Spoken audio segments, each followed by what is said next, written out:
Gift Biz Unwrapped, episode 58. In just one day that article came out, it was worth $16,000. Hi, this is John Lee Dumas of Entrepreneur on Fire, and you're listening to Gift Biz Unwrapped, and now it's time to light it up. Welcome to Gift Biz Unwrapped, your source for industry-specific insights and advice to develop and grow your business. And now, here's your host, Sue Monheit. Hi there, I'm Sue, and welcome to the Gift Biz Unwrapped podcast.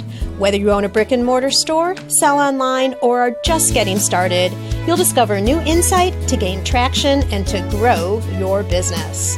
And today we have joining us Sarah Cross of Cross Success Coaching. At just 24 years old, Sarah successfully built and sold a $1 million business. It started from her kitchen table and grew to become a national corporate gift hamper service that was formally recognized as a finalist in the prestigious Australian Telstra Business Women's Awards. With the rapid expansion of Sarah's Rags to Riches business, she built systems and procedures to enable sales and marketing success. She also mastered the art of outsourcing to fulfill the demands of a highly seasonal operation. Following the success of her startup business and using her hard-won wisdom and expert insights, she's now a business mindset coach. Sarah runs training workshops, coaching programs, and retreats. She helps women transform their own enterprise and learn how to accelerate their own, very important, financially successful, rewarding businesses. All the way from Australia, welcome and thank you for joining us, Sarah. Thank you, Sue. Thank you for having me. It's nighttime for me and morning for you as we're talking. It is. We're on opposite sides, aren't we, of the world? Exactly. Well, our listeners know we like to start the conversation around the life of a motivational candle. This gives us a little bit more insight into you in an indirect way. Are you ready to light it up? Absolutely. All right. So describe to us what your motivational candle would look like. What color is it and what would the quote be on your candle? My candle is a yellow candle, which to me reflects happiness and positivity. My motivational quote, go confidently in the direction of your dreams. Live the life you have imagined. And how have you applied this to your life? I think I've always pursued my dreams, Sue. When I started the business at 24, I threw in my full-time job and set out to pursue a dream of actually being a small business owner. And I took up part-time work in order to support myself to get my business to a point where I was drawing an income. And I kept persisting and remaining positive throughout that whole process to really go in the direction of my dreams and live that life that I had always pictured myself as a small business owner. As a young girl, you were thinking, I am going to be in business for myself one way or another? Yes, I knew I had to make it work. I knew that I just wasn't cut out to work in a 9-to-5 job. I'd been raised by parents that each had their own small businesses, and I guess my family background has always been about pursuing your dreams and doing something that brings you that ultimate happiness. Well, I've got to say, I knew that I connected with you right in the beginning, and now I know why, because my candle color would be yellow as well. Yeah, okay. And not many people choose yellow, surprisingly. Yeah, it's a happy color. I mean, yellow and red are the two food stimulant colors. I'm not sure if you knew that. That's why McDonald's apparently they've had so much success, because both the colors yellow and red stimulate your appetite. But yellow to me just always reflects happiness and brightness and positivity. It radiates in your voice, that's for sure. Yeah. Let's talk about the hamper business and how did you decide that that was what you were going to go into? The turning point was knowing that I wanted to have my own business, but it was just a matter of diving into finding out what industry and what nature of business I wanted to have. And it was really triggered by, at the time, receiving a very sort of out-of-date, sort of old-style cane basket that was filled with items that were filled with preserves and marmalade and the idea of tin pate and things that I just would never eat or enjoy. And that's what got me thinking, if that's the standard of what is out there at the moment, I think I can do better than that. I think I can create something that would satisfy a bigger market. And I mean, I was only 24 years old and I knew, as I mentioned, I wanted to follow that dream of having my own small business. And I had a background in corporate catering. So I did see that the corporates had very big budgets to spend on themselves, on rewarding and incentives. And I guess that's what got me thinking that I could build a creative and exciting corporate gift basket business. That's really interesting because you're merging two things together. I mean, you saw that there was an opportunity in the market because you got this basket that didn't really thrill you that much. So you saw an opening there, and then you merged that with your knowledge through the catering business. You've got connections, you knew the industry, so you were able to see really quickly how identifying a need on one end and you already having some skills on another end could merge together to form a business. That's really interesting. Yeah, so I had the inspiration, possibly was a little naive entering into the business world, but extremely enthusiastic. So I think passion really drives that commitment and enthusiasm. I guess I just couldn't kind of put it out. Like I just knew I had to chase it. So what happened then? So you had the idea. Where did it go from there? Okay, so I started the business in August. So I actually knew that I had the Christmas period to really target. That's, I knew that it was going to be a busy time for me and a massive turning point. And I guess the biggest win that I had was that first Christmas that I had started the business, I landed a $30,000 corporate gift order. Wow. So there was 800 pieces and I was working out of my 2-bedroom apartment. Oh my word, how did you ever handle that? It was nuts. I called in the troops. I got on the phone to my mum. And I asked for help. I look back now and think it was crazy. I did everything, probably made, all the mistakes then and there, but the order was fulfilled. The client was happy. I stored them in other people's apartments. I had a house that I was able to use because storage was clearly an issue. You said a little while ago, ignorance is bliss or, the naivety, whatever. I think that's really good, though, because in this situation, had you heard that, oh, my gosh, you might be set up and having to do an 800-piece order, that might have been just enough for you to back up a little bit. But instead, and I think I make the point for all of our listeners, is move forward and get that business and figure out the solutions afterwards. Don't let yourself, out of fear, stop. Keep moving forward. Absolutely. There was no way I was going to say no. I mean, I was literally picking my jaw up off the ground as I took the order. But I knew that I had something to fulfill and I knew that it was a massive win for my business. And that's what really set me off in the direction of pursuing the corporate gift basket target audience. They were my market then. Okay. And so how did the business then progress to the point where it was a saleable business? The essential ingredient was tapping into the sort of high season and low season of Christmas. Things were very quiet. So I guess I knew that I needed to have, they do say 60% of yearly profits are just made in 1 month of the year. That's how intensely busy this type of business can be. So I knew that if it was going to work, to make it a year-round business with that, getting that consistent monthly cash flow in, I had to approach industries that would sell high-ticket items like cars and houses that would actually reward their clients with client appreciation gifts. So things like closing gifts for property sales and handover gifts for the cars, for prestige car dealerships. So you really strategically decided, I'm going to need the business that will level off some of that big holiday business so that you'll have business throughout the year, because that's how you support employees too.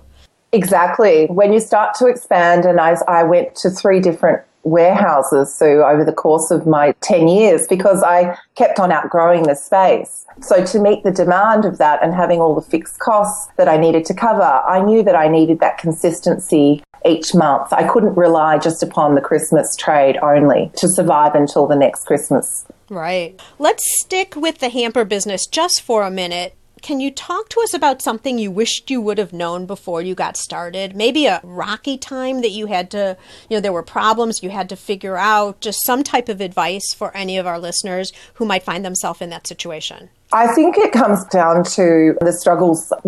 Everything's great at the Christmas time because it's so highly seasonal, and you come off such a high after Christmas and in the January, particularly with the corporates. It's a very quiet time. So it's being able to strategically market and continue being consistent with your marketing each and every month to continually keep on growing your business. And that was something that was very significant at the sale time of my business, was that I had had such steady growth. So I think that those times when there are much quieter low season times, it's always about coming up with some incentives to win new clients, to actually get around. Because I think particularly in this industry, cash flow is a major, major problem that I hear often. Now, were you always looking and growing the business with the intent to sell it at some point? I think I was. I actually knew that I wanted to sort of build up something. And then, at the time that I was ready to sell the business, I had a great offer that did come through. And it was almost a bit like that $30,000 first order. It was too good to refuse. But I actually did know along the way that I needed to put systems in place. I needed processes. I needed something that I knew that I could hand over, whether it be to my staff so that I could take a vacation and I could leave the business, which again, I do find a lot of people do struggle with because they simply haven't had a holiday for a number of years because they're working in the business continuously.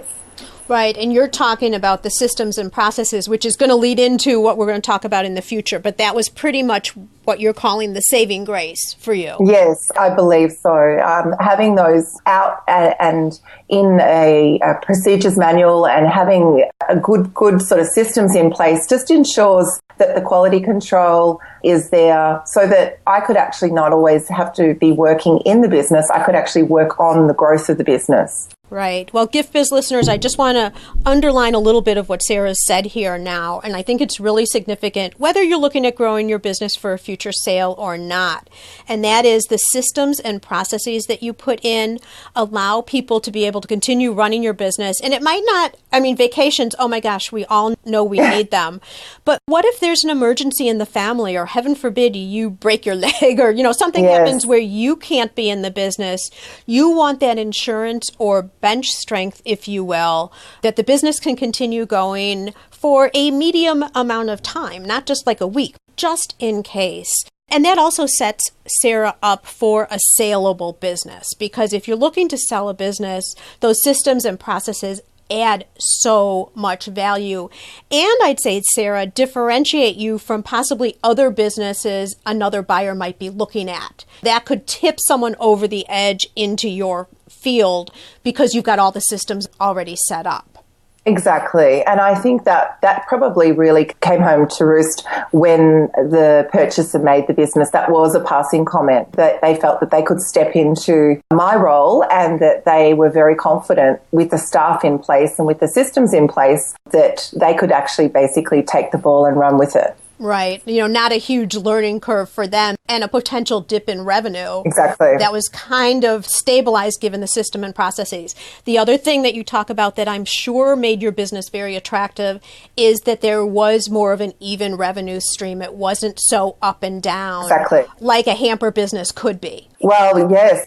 Speaking with many gift basket owners, that is one of the biggest challenges that they face, running a highly seasonal business. How do you land lucrative client accounts during the times that it's not Christmas? How do you keep your cash flow consistent so that you can sleep at night? Right, exactly. Well, let's wrap this portion up, Sarah, and I just want to remind listeners, in case you didn't catch it when I was doing the intro, Sarah sold her business for over $1 million. So she knows of what she speaks. So you sell the business. Now what are you going to do with yourself? Oh, so that was probably something, I guess, in the early stages. I had young children. I was enjoying being a mother, taking care of my family. And I think I stepped into mentoring and helping others because I had sort of learnt so much actually in the trenches. I had actually worked in the business and seen and done so much. So I wanted to be able to pass that on. So how did you start forming that business? I was actually approached by a local gift hamper business who were having some problems with their cash flow and which market to target, and it kind of just sort of naturally evolved from there, Sue. How long have you been in the coaching business? A couple of years now. And so what overall, if you could give us 2 or maybe 3 things, where do you think people are getting stuck most? I think that sometimes they get in their own way, which sounds a bit interesting. Funny. Yeah. I actually find that sometimes it's just more of a mindset. A lot of people have a fear of approaching corporates to be able to go through, and there is a sales process that I take my coaching clients through that is a formula that wins them business. But I think a lot of the times they kind of stumble over picking up the phone and getting in their own way. They've maybe attached themselves a bit too much to the outcome. If someone was to reject them, there are very ideal industries that really love gift baskets, that they actually are looking for suppliers, and it's just simply a matter of connecting up those dots. And as you mentioned, the cash flow is a common struggle. That is sort of something with a highly seasonal business to overcome. There are plenty of challenges around that. And I really would say, just from my own experience on both sides, when I've consulted other businesses as well as when I was selling to other businesses, the individual consumer and a corporate contact are very different animals. I don't mean to call people animals, but you understand what I mean. But in many ways, working with someone in corporate is much easier. They have goals to meet. They have processes. They aren't going to be as concerned and nitpicky in most cases as an individual consumer could be. And I think that's the beauty is that, when we're talking volume orders, I had one client order, Sue, that I managed. It was a national client loyalty program with gift rewards that was worth $150,000. And that was one single client account that I managed that relationship with. I mean, if you looked at having to get that money back by dealing with individual consumers, you would actually have a lot of work on your hands. You'd never get there. I mean, No. Without a lot of people, because those are individual phone calls, individual Exactly. custom baskets, etc. Yeah, so Yes. hopefully we're convincing some listeners that based on the industry they're in, if they're nervous or anxious about corporate, maybe we're getting them to rethink this a little bit. It's such a lucrative market, and it's such a profitable business to be in. I mean, it's so creative and it's such a happy, feel-good business. That's why I did it, and that's why I loved it so much. Well, let me get some more insight from you then into the business, and maybe you'll draw on actually being in the business and also now that you're consulting. What types of promotions or events or what types of things do you see today that move the needle for people in terms of bringing in new sales? One really big win for me was profiling the business. I was into a National Business Women's Awards, and I was able to be recognised as a finalist throughout all of Australia. And through that, Sue, I was invited to be featured in a number of business magazines, national newspaper features with stories about the success in the business. And in just one day that article came out, it was worth $16,000 just from people reading that article. Free advertising. Starting out, I didn't have a huge budget. So I was able to really profile and brand the business by getting a lot of activity in the media, by being part of these. And it was a fantastic experience to do as well. Right. So did you initiate profiling the business or did someone else do that for you? No, I did that. Okay, so I am so glad you bring this up because I think we overall as women aren't really good at tooting our own horn. No. Or getting out there and talking about our successes. And I think, a little bit you have to do it a little bit carefully because you can't come across as obnoxiously confident, I guess I would say. But there is nothing wrong with submitting your name or calling the press for articles or entering into awards or anything like that. And you just heard what it did for Sarah. That is a great opportunity. And I'll tell you, a lot of local papers too are looking for stories. If they don't know you, they're not going to be able to profile you. So there is nothing wrong with reaching out right in your community and getting some PR. Women in particular in business, there's so many of them now in Australia, for instance, that are actually setting up these businesses. They've had a change of career. They've left the corporate world. And it does provide you with a lot of confidence to go through and transition into being recognised for doing something that you might have worked really hard for. To get recognition is actually something that I think most humans do strive for. Sure. To be appreciated, which is exactly what this business is all about. It's all about being rewarded and appreciated, and that is a reflection in the business as well on all levels. That's exactly right. And then you can put that on your website, everybody. We talk about the About Us page and credibility on websites, etc. You can put all of that on your website to show that you're getting the awards, which separates you from other people, and it makes people feel comfortable in Does. Confident that you are a legitimate business, especially if you do a lot of your business online. Exactly. I totally agree with that. Let's talk on the customer service end. Are there any insights that you would have, again, from both, now consulting clients as well as when you had customers directly? What types of advice would you give us in terms of how to handle customers? In terms of handling customers, everyone is unique. I was reading on LinkedIn, actually, they say that 69% of client-supplier relationships are made on the decision that they actually like working with you. So it's based on the relationship. It's not always necessarily weighted towards your product. And obviously that plays a part in the product and the service that you provide, but the relationship that you build, and everyone is very unique. I think that was sort of something that I actually really loved, was nurturing those relationships with my corporate clients and maintaining my staff, the morale as well. I had a lot of long-term staff members that worked for me. So I think that making each individual, meeting what their needs are, and I think like what you mentioned earlier about corporates being a lot easier to work with. They're busy people. They have a task. They want you to be able to meet the task and fulfill. And once all that happens, they love you. And you've made them look great and everyone's happy and the feedback's fantastic and your testimonials are coming in. That was a formula that I sort of stuck with, was making sure that all their needs were met, and fulfillment of the orders was the most critical element to maintaining and keeping a really great relationship with your corporate clients. You're true to your word. You're going to follow through on what you say. If you say it's going to be done at a certain time, it is done at a certain time. And also, I think with corporate, it's your responsibility to make your contact look great. Exactly. And with as much ease for them as possible so that they can do all their other tasks. Yes.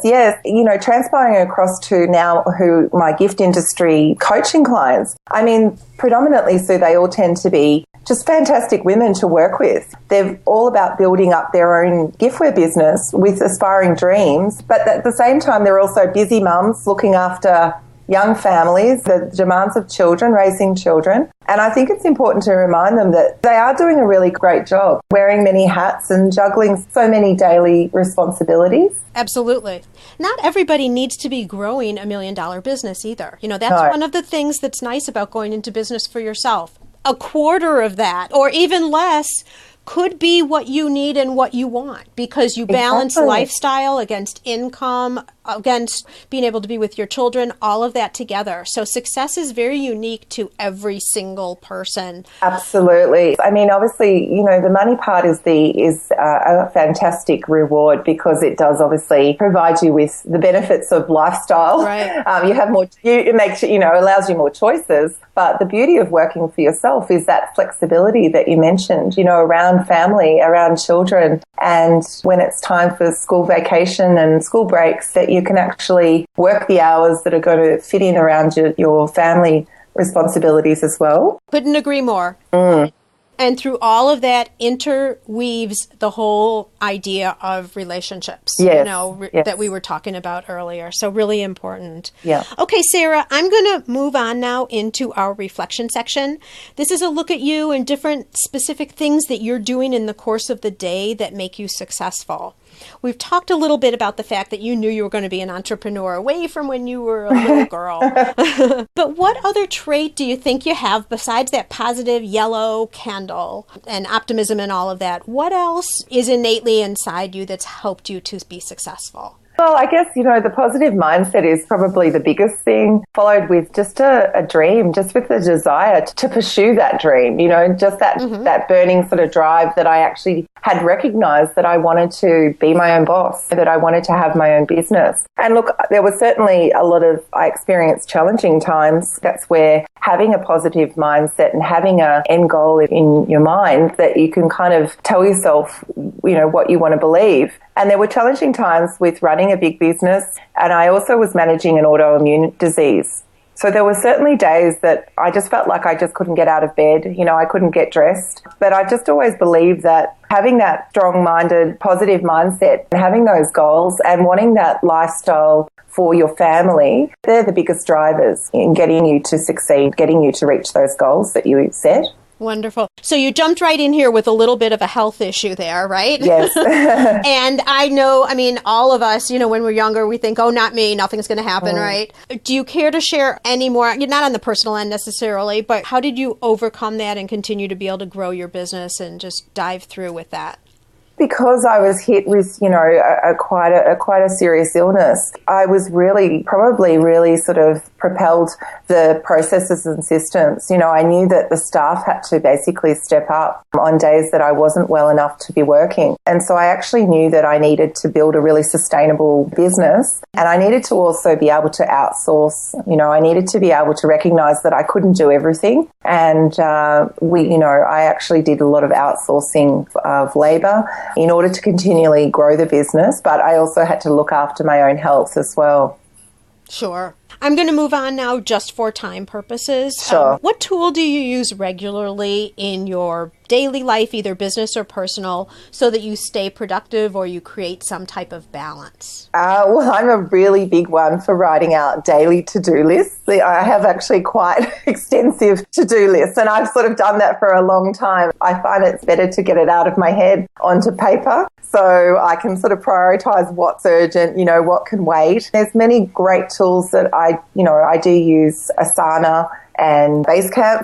It's a team management tool. When you're working on projects, you can share with other team members. But, one great tool that I think anyone can apply, it doesn't have to be a software tool, is working in time blocks. I just find that I'm sort of someone to get easily distracted with, nowadays, Sue, with all the social media notifications and Facebook and SMS messages and phone calls. What you do working in the time blocks is assign and work in 2-hour blocks of time, which you dedicate it towards completing a single important task. And I found that you can really increase your productivity and feel accomplished when you do work in those blocks. So it's a matter of actually really sort of focusing in and working on those in order to feel accomplished at the end of the day.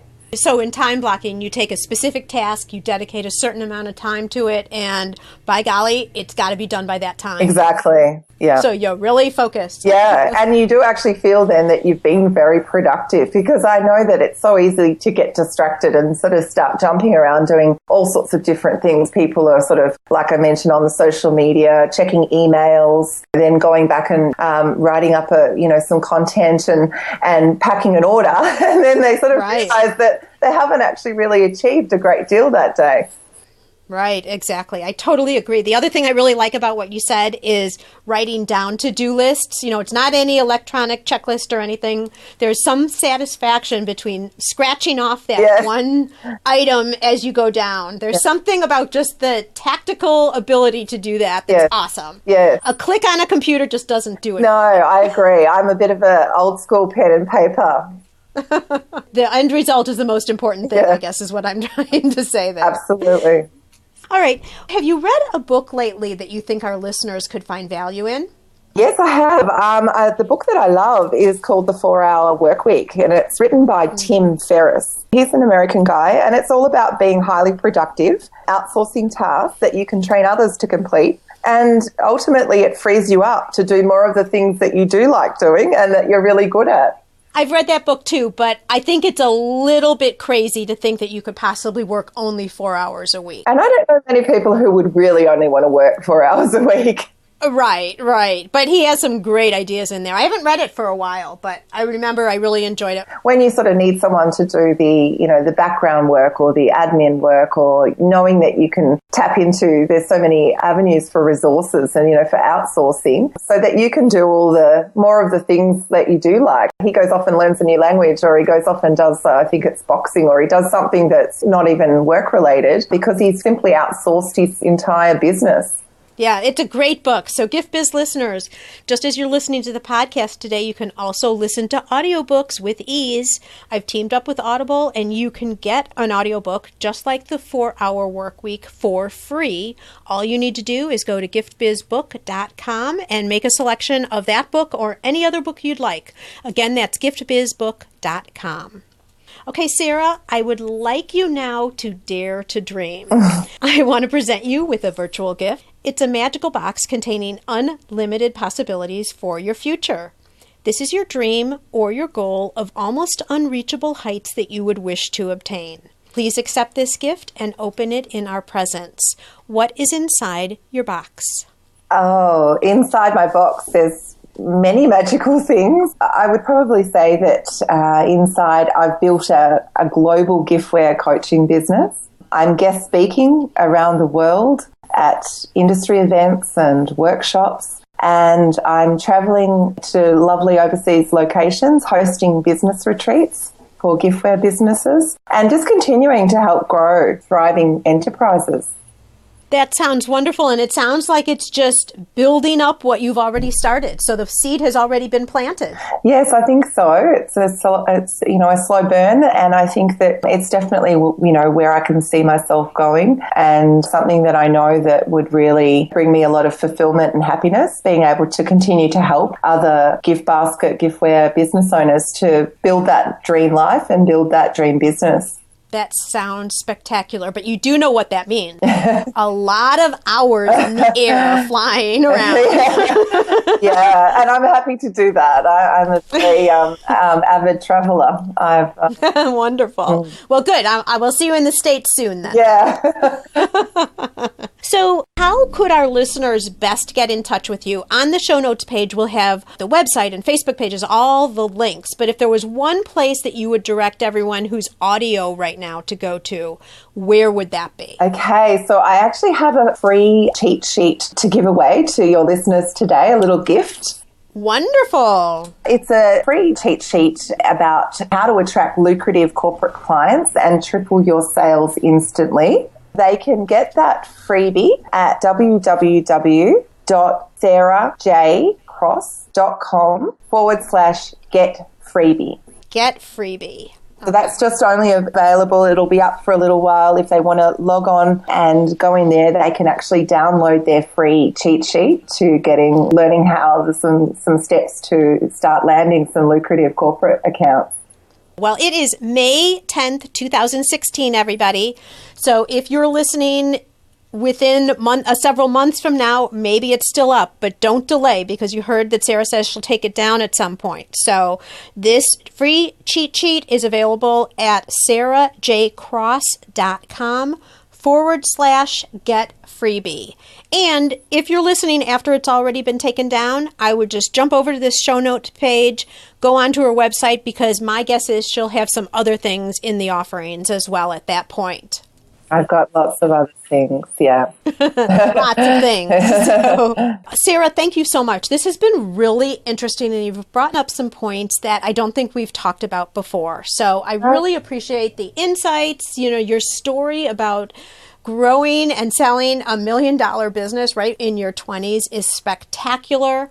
I talk often about making sure that people who are taking courses or doing anything online work with someone who really knows, because they've done it, not because they've learned from a book. And you are certainly one who has done it. You know of what you speak and coach. And it has been an absolute pleasure having you on the podcast today. Thank you so much. May your candle always burn bright. Thanks, Sue. Thanks for having me. It's been fantastic to be here. Learn how to work smarter while developing and growing your business. Download our guide called 25 Free Tools to Enhance Your Business and Life. It's our gift to you and available at giftbizunwrapped.com/tools. Thanks for listening, and be sure to join us for the next episode. Today's show is sponsored by the Ribbon Print Company. Looking for a new income source for your gift business? Customization is more popular now than ever. Brand your products with your logo, or print a Happy Birthday Jessica ribbon to add to a gift right at checkout. It's all done right in your shop or craft studio in seconds. Check out theribbonprintcompany.com for more information. After you listen to the show, if you like what you're hearing, make sure to jump over and subscribe to the show on iTunes. That way you'll automatically get the newest episodes when they go live. And thank you to those who have already left a rating and review. By subscribing, rating, and reviewing, you help to increase the visibility of Gift Biz Unwrapped. It's a great way to pay it forward to help others with their entrepreneurial journey as well.